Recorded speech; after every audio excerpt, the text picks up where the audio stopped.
many people know this, but there are some places in Moscow which are actually secretly British. Let's go and have a look. Behind me is a very interesting place. It's not a secret. In fact, many tourists come here to visit. It's called the Old English Court, and this is where the first English merchants stayed when they came to Russia in the 16th century, in the time of Elizabeth I and Ivan the Terrible. If you look to my right, you'll see St. Basil's Cathedral in the background, so we're very close to the Kremlin.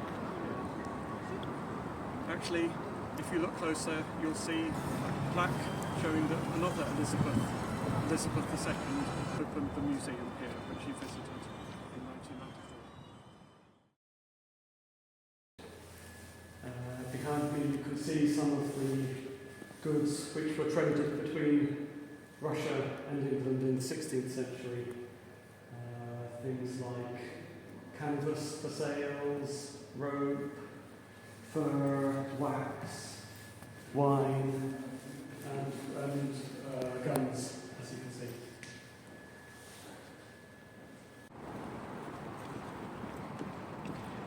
I'm in the centre of Moscow.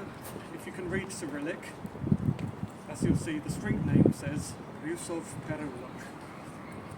Well, Perulok means lane. How about Ryusov?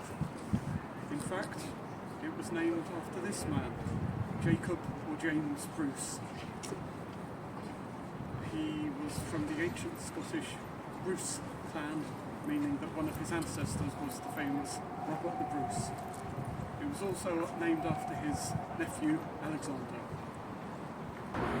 Both of them were in the service of the Russian Tsars. Alexander was the vice-governor of Moscow, while Jacob was also known as an alchemist and magician. Behind me is Sun. It's one of Moscow's best known department stores. Got a high-end store. Previously, though, it was known as Bureau of the Netherlands. It was created by two Scottish entrepreneurs, Andrew Muir and Archibald Merrilees.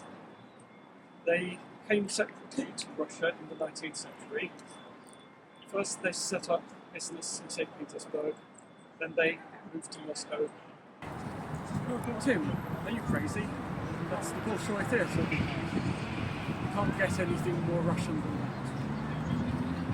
Well, you may say so, but in fact, if we look at the theatre's website, you'll see that it was co-founded by a certain Michael Maddox,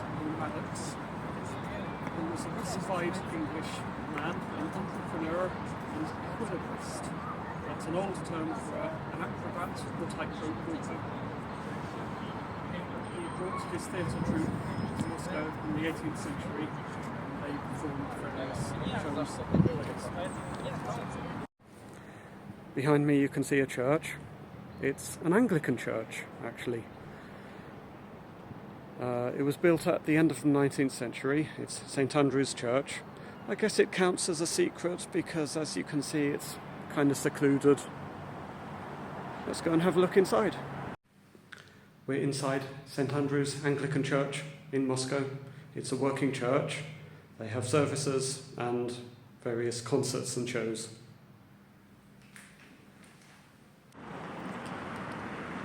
I'm in central Moscow. Behind me there's an old aristocratic estate. If you zoom in at it, you can see there's a plaque, and if you can read Cyrillic, you might be able to read that it says Kim Philby. So of course he lived in Moscow after defecting to the Soviet Union. This place is actually the press service of the Russian intelligence service, and that's why they put a plaque up here. Actually, he's not well thought of in Britain, but in the USSR, of course, there was a high opinion of him. Still, in Russia, people would appreciate that he helped the USSR during the Second World War and saved lives of Russian people and Soviet citizens.